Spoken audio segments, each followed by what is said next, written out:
Y este fenómeno que se presenta es precisamente el hiato o la separación entre los saberes o la fragmentación de los saberes.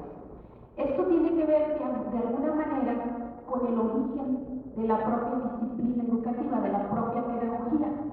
Si hacemos un poquito de historia, nosotros pensemos en cuándo surge la pedagogía como disciplina en las ciencias humanas.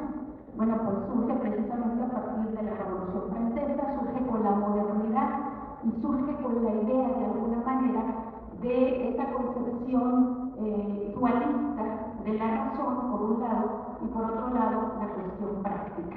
Digo esto porque es muy importante poner sobre la tela del análisis esta cuestión que me parece interesante y que me parece el punto de origen o el punto genealógico para entender algunos fenómenos que se van dando en la educación, que se van dando sobre todo en el escenario de estos procesos, de cómo vamos a incorporar el conocimiento dentro de nuestros saberes. Este problema de la separación entre lo que Gilbert Ryle llama el saber qué, que es un saber conceptual, que es un saber proposicional, ¿verdad?, frente al saber cómo o saber hacer, no estaba presente, por ejemplo, en la concepción antigua de la paideía. No estaba presente, por ejemplo, en la antigüedad. Recordemos que precisamente lo que caracteriza, de acuerdo a Jagger, lo que caracteriza la paideia griega es precisamente esa unidad entre lo que es el mundo práctico de la realización humana y el mundo precisamente del desarrollo de la propia racionalidad, veámoslo así. De tal manera que dice algo muy interesante Jagger cuando analiza, por ejemplo, a Homero como el primer educador de Grecia o como el primer educador de Occidente. Y dice, lo que estaba presente en Homero era una unidad entre lo ético y lo estético. De ahí que los modelos ejemplares y los escenarios concretos de realización ocupaban un papel importante en la función de la paideia y de la realización humana. A mí me parece esto muy interesante porque comencemos a ver que el problema de la segmentación del saber es un problema que de alguna manera surge o está presente en la pedagogía. El origen del conocimiento, a su vez, tiene una raíz profundamente ligada o compleja. De ahí que cuando se acuña el concepto de competencia en el campo educativo, se piensa en un saber integrado, que liga el saber qué o saber proposicional al saber hacer o saber cómo, del que nos habla Gilbert Ryle. Y en ese sentido es un saber integrado, pero obviamente es un saber integrado que estaría en función de contextos específicos, esto es de realidades y de situaciones, y donde obviamente también existe un sujeto práctico, y esto significa que existe lo que Aristóteles llamaba una dimensión ética en cuanto a la aplicación o no de mis saberes a los contextos. Entonces, si revisásemos el origen de estas competencias bajo el origen de que existe propuesta o proposiciona un saber que permite un conocimiento conceptual o proposicional, B, existe un saber cómo que implica la aplicación práctica del saber proposicional a un contexto.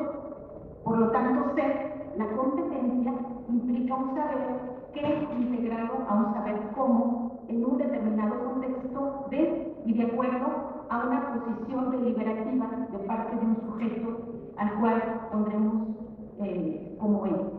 Desde esta lógica, las competencias tienen como elemento clave el asunto de la integración, el elemento de la integración entre el saber qué y el saber cómo en ámbitos contextuales determinados de acuerdo a los sujetos. La complejidad del asunto es que entre el saber qué y el saber cómo existe un sujeto, existe un contexto de aplicación y por tanto los límites de la aplicación del saber estarían determinados por el contexto y por la decisión también de los sujetos. O sea que no bastaría con un saber qué proposicional, ni con un saber cómo, sino con ámbitos de decisión y por lo tanto también ámbitos de posibilidades de la aplicación de la competencia. Como vemos, pues, el sujeto de las competencias adquiere una triple dimensión ligada. Por un lado, se reconoce el papel que tiene el sujeto cognoscente, se reconoce el papel, digamos, del sujeto sistémico de la modernidad. Por otro lado, puesto que realiza operaciones cognitivas, operaciones de apropiación, de interiorización, de alguna manera de construcción del conocimiento, que le permiten conocer los objetos, pero a la vez también se liga la dimensión práctica, en tanto no solamente se posee un conocimiento o saber qué, sino que también se requiere un saber cómo, un saber hacer. Entonces, desde esta dimensión hay, digamos, una posición un tanto ética en cuanto a la posibilidad o a la decisión deliberativa que tiene el sujeto de saber, de poner en práctica o no su saber en determinados contextos y a partir de decisiones muy concretas que tienen que ver con competencias. Porque competencias no implica solamente aplicar por aplicar, sino saber en qué momento, en qué condiciones y cuáles son los límites del saber frente a la realidad. La complejidad entonces de la competencia no es un asunto nuevo, como ustedes lo verán. La complejidad proviene de la naturaleza misma del conocimiento. El conocimiento, si bien es cierto que tiene lugar en la mente humana, también es resultado de procesos colectivos, sociales e intersubjetivos. Y esto, bueno, lo dicen muchos epistemólogos que ustedes han leído, entre ellos Luis Villoro, por ejemplo, lo plantea muy bien en Creer, Saber y Conocer. La preocupación por establecer en qué condiciones se da el conocimiento son también muy antiguas. Ya Platón, en el Menón o de la Virtud, planteaba la especificidad que tiene el conocimiento frente a la doxa y nos dice, bueno, lo que diferencia el conocimiento de la doxa es que la doxa puede ser verdadera, pero el conocimiento, independientemente de que sea o no verdadero en cuanto se adecua a la realidad, tiene como condición una relación causa-efecto. Es un conocimiento razonado en la relación de causa-efecto. Esto lo dice Platón en el Menón. Es interesante, pues, hacer notar que la diferencia entre el conocimiento y la doxa, o la opinión verdadera, es lo que Platón llama la relación causa-efecto. El establecer esta relación es lo que da precisamente, da lugar a lo que es la explicación propia del conocimiento. Pensemos, por ejemplo, el caso de la ciencia. Podemos afirmar, siguiendo este razonamiento platónico, que el conocimiento es una relación o atadura que significa ligar, atar, y un sustantivo determinado que asocia la atadura con el conocimiento. Conocer implica, por tanto, establecer relaciones. Sin embargo, las maneras de establecer relaciones en la construcción del conocimiento pueden ser de diversa índole. Podemos señalar que ningún conocimiento parte de una condición rasa y que todo conocimiento se construye o se edifica sobre los cimientos de otro conocimiento o de elementos ya conocidos. Bueno, al respecto, Piaget nos dice algo muy interesante. Dice precisamente que lo que estudiaría la epistemología o teoría del conocimiento es este tránsito entre un nivel de validez menor a un nivel de validez mayor o un nivel de conocimiento válido menor a un conocimiento mayor. Entonces, este tránsito entre los conocimientos marcaría, pues, la idea de que el proceso de construcción del conocimiento es también un asunto que implica cierta complejidad. Dar cuenta de ese proceso es mostrar los diversos tipos de relación en el tránsito que se da entre el conocimiento y los objetos por conocer.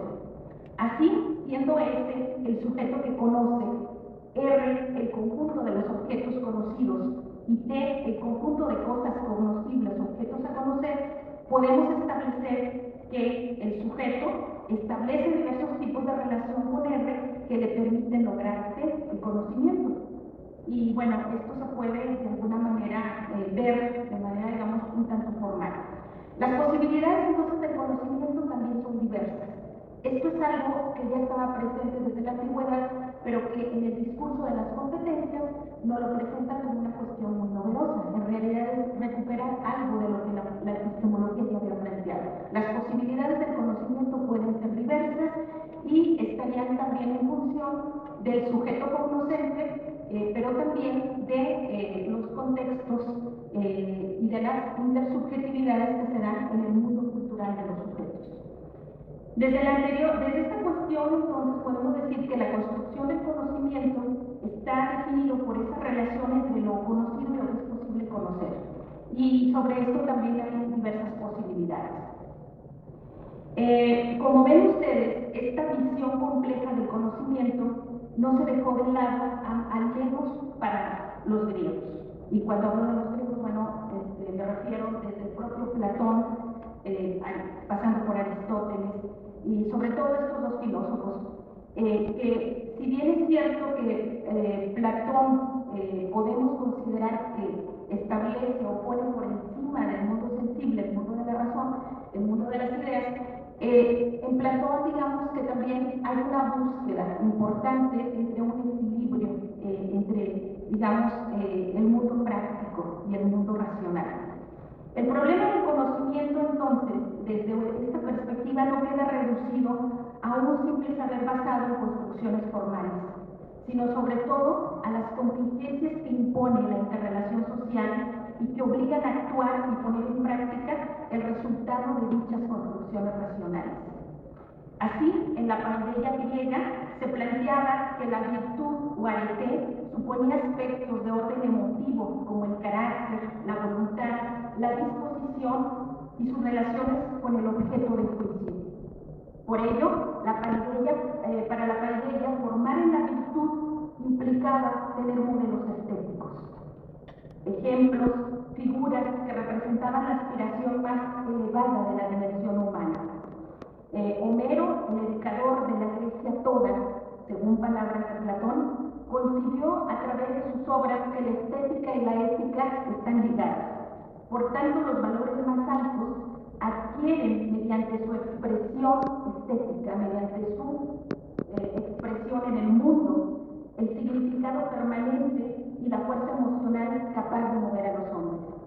En conclusión, para los griegos, la relación estética-ética era básica, así también como la acción racional y la acción práctica, como lo ilustra el propio Aristóteles en la Ética Nicómaca. Voy a citar: las virtudes las adquirimos ejercitándonos primero en ellas, como pasa también con las artes y los oficios. Todo lo que hemos de hacer después de haber aprendido, lo aprendemos haciéndolo. Como por ejemplo, llegamos a ser arquitectos construyendo, y citaristas teniendo citas. Y de igual manera nos hacemos justos practicando la justicia, y temperantes haciendo actos de templanza. Con esto cierro la cita.